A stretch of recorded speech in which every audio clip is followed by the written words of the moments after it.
Have you ever felt like you're in a spiritual rut?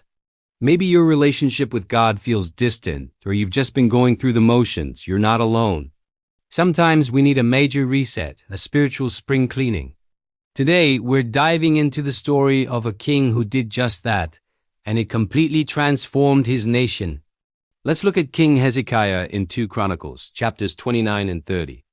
When Hezekiah became king, the spiritual state of Judah was a disaster. His own father, King Ahaz, had shut the doors of the temple, trashed the place, and set up altars to foreign gods all over Jerusalem.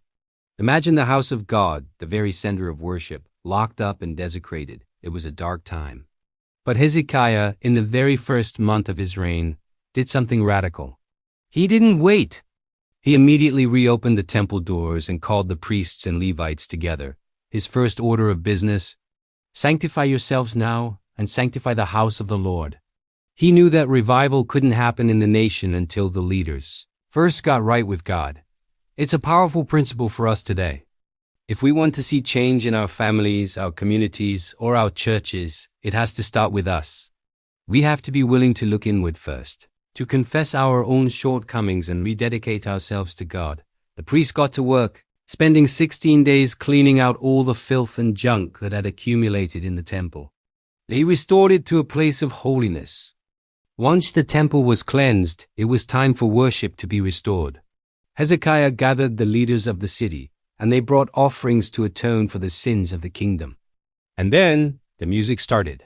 The Levites stood with cymbals, harps, and lyres, just as King David had commanded. As the burnt offering began, the song of the Lord also began, with trumpets and the instruments of David. The whole assembly bowed in worship. The singers sang and the trumpeters sounded. Can you just imagine the power and emotion of that moment? After years of silence, the sound of praise was once again filling the house of God. It was a moment of profound reconnection and joy. But Hezekiah wasn't satisfied with just reviving worship in Judah.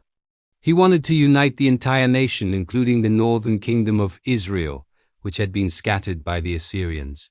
He sent out messengers with letters inviting everyone to come to Jerusalem to celebrate the Passover. This was a bold move. The two kingdoms had been divided for centuries. Many people in the north mocked and laughed at the messengers. They were too set in their ways, too cynical to believe that real change was possible. But some people humbled themselves and came, and what a celebration it was!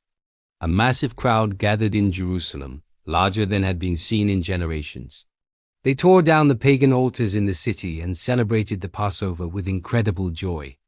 They were so filled with the spirit of worship that they decided to celebrate for another 7 days. The Bible says, "So there was great joy in Jerusalem, for since the time of Solomon the son of David, king of Israel, there had been nothing like this in Jerusalem." The priests and the Levites stood and blessed the people, and their voice was heard. And their prayer came up to his holy dwelling place, to heaven. Hezekiah's story shows us a powerful pattern for revival: personal consecration, restored worship, and radical invitation. It starts with us getting our own hearts right with God. Then it overflows into joyful, authentic worship.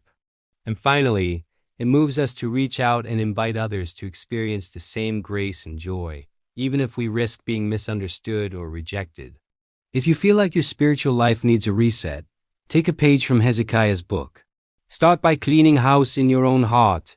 Return to a place of genuine worship, and then share the invitation of God's grace with others. You might just be amazed at the joy and revival that follows. Thanks for watching today. If this story encouraged you, hit that like button and subscribe for more content that dives deep into the Bible. See you next time.